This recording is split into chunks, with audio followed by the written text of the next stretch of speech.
By President Obama to reduce harsh prison sentences for non-violent crimes like drug offenses moves one step closer to reality. The U.S. senators unveiled a bipartisan bill to tackle that issue, and as Chris Miller reports, it is backed by Utah's own Senator Mike Lee.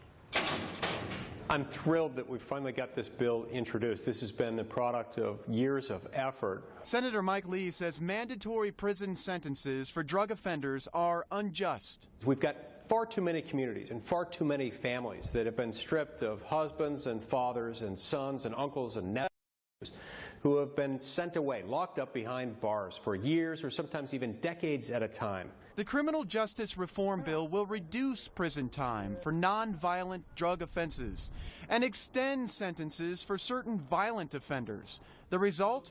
Less people in prison. The American people are calling for reform in this area, and we've responded. It's a sentiment shared by local officials in Utah. They're simply walking around being rearrested over and over again. That cycle must stop.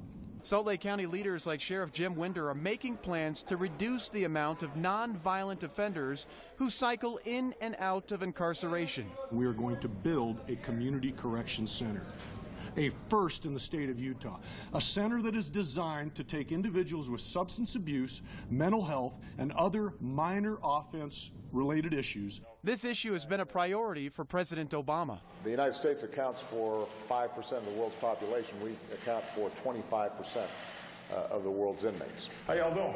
In July, he became the first U.S. president to visit a federal prison. What are they doing? Good to see you. Nice to meet you. HBO's Vice TV aired his meeting with a handful of inmates, all serving at least 10 years for non-violent drug crimes. President Obama supports this legislation, and I look forward to getting it passed and getting his signature attached to it. Senator Lee believes the bill has a strong chance of passing both the Senate and the House. He says there are congressional leaders in both chambers that support criminal justice reform. Senate Republicans and Democrats today announced a bipartisan deal on criminal justice reform. The bill's tentatively called the Criminal Justice Reform and Corrections Act of 2015. Utah Senator Mike Lee was part of today's bipartisan announcement. We've seen the federal prison population explode since 1980. It's increased 800% or 900% since 1980. This reflects not a nearly tenfold increase in the crime rate over that 35-year period. It instead reflects a combination of things: the over-criminalization of the law, the over-federalization of criminal law, and the excessive use of minimum mandatory penalties within the federal system. The bill would require reform, federal prison sentencing, reducing some mandatory and automatic sentencing, especially for non-violent drug offenders. And it would also provide rehab programs to help prisoners when they're released. The deal was years in the making. If passed, it would end the so-called 3 strikes rule for life sentences for non-violent offenders, expand mandatory minimum sentences for some terrorism-related crimes, allow for more education and jobs programs inside prison, and limit solitary confinement for juveniles. We are joined now by 2 of the main architects of the bill, Democratic Senator Cory Booker of New Jersey and Republican Senator Mike Lee of Utah, and we welcome you both. Senator Lee, to you first, what are the most important ways you would say this legislation changes our criminal justice system? You know, I look forward to passing this legislation because it fixes some problems with our minimum mandatory sentencing system. We've got some of our sentences, some of the sentences prescribed by federal law are plainly excessive in relation to the severity of the crime. This is resulting in our putting away a lot of people, a lot of sons and fathers and uncles and nephews and brothers away for years, sometimes decades at a time, for offenses that in many cases don't warrant that kind of lengthy incarceration. This doesn't eliminate minimum mandatory sentences, but it does reform them in a very necessary and long overdue way. Senator Booker, what would you add to that? What are the most important changes here? And I know that you've for a long time been involved on dealing with what we call the front end of the criminal justice. Right. Well, look, first of all, the great thing about this legislation is it's recognized by people on all parts of the political spectrum how broken our system is when we've had, since 1980, an 800% increase in our federal prison population. So this really begins to unwind that in a pretty significant way, returning a lot of discretion to judges, making sure that we unwind some of those aspects of mandatory minimums that you talked about. But even as exciting is what happens to folks that are already behind the bar, their ability to, through good behavior, through engaging in programs and education, to really earn time down and be released. In addition to that, just very expensive things. People don't realize how expensive it is to hold elderly people who've been on these 40, 50-year sentences and now are very old or very ill. The expense to the taxpayer, this is saying, wait, these folks pose very little risk. It's something called compassionate release. And then for me, just as this moral nation that we are, to have the aspects of this for juveniles, from the solitary confinement provision to the understanding that if you do something dumb in your teenage years, by the time you're Mike and my age, decades later, it shouldn't still be limiting your economic potential, as we know it does, because people have to confess that for job interviews. It affects your ability to get loans and all of that. So in its totality, this very comprehensive bill is going to be steps in the right direction after years of going the wrong way with criminal justice. Senator Lee, is there one part of this that you think is going to particularly make a big difference?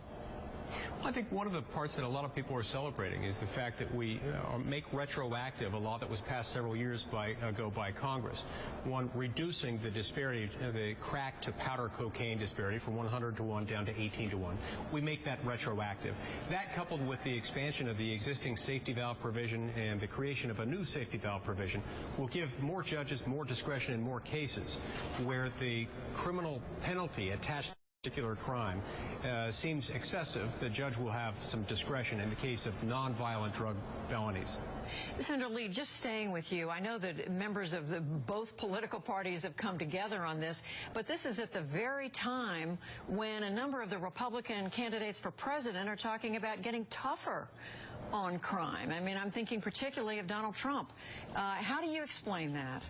Well, this bill is tough on crime. It's tough on crime by getting smarter on crime. And this is one of the reasons why I'm so pleased that we're able to join hands together as Republicans and Democrats. This is a very bipartisan piece of legislation. We recognize this is one of these issues, Judy, that's neither Republican nor Democratic. It's neither liberal nor conservative. This is simply an American issue. We can get better at fighting crime when we devote our resources in a way that makes them more effective and efficient. And let me just add to that. I watched the debates. I saw Rand Paul and Chris Christie and others talk about treatment, talk about a sentencing reform, bail reform. This is nothing new. And Republicans actually, if you look at the governors, Republican governors, have been leading in some ways. Republican governor of Georgia, for example, doing a lot of the things already that we're now doing in this legislation. So this is not a Republican or Democratic issue. I'm sorry. My allies on this have been everybody from the Koch brothers to Grover Norquist. This has really been a remarkable coming together of right or left to end things that are absurd. If you just heard what Mike Lee said about this idea that you could have done the crack versus powder cocaine sentencing, those rules were changed. So people that were violating those laws could be in and out, but because they violated them recently, they're in and out, but somebody who violated them a while ago was still sitting in prison. So the absurdities in the system that are costing taxpayers $250 billion a year paying for a broken system, when we know, both of us know, we need to make those investments in law enforcement, in counterterrorism, in building roads and bridges. So this is a time that can be celebrated from all sectors of our society, whether you're liberal or conservative.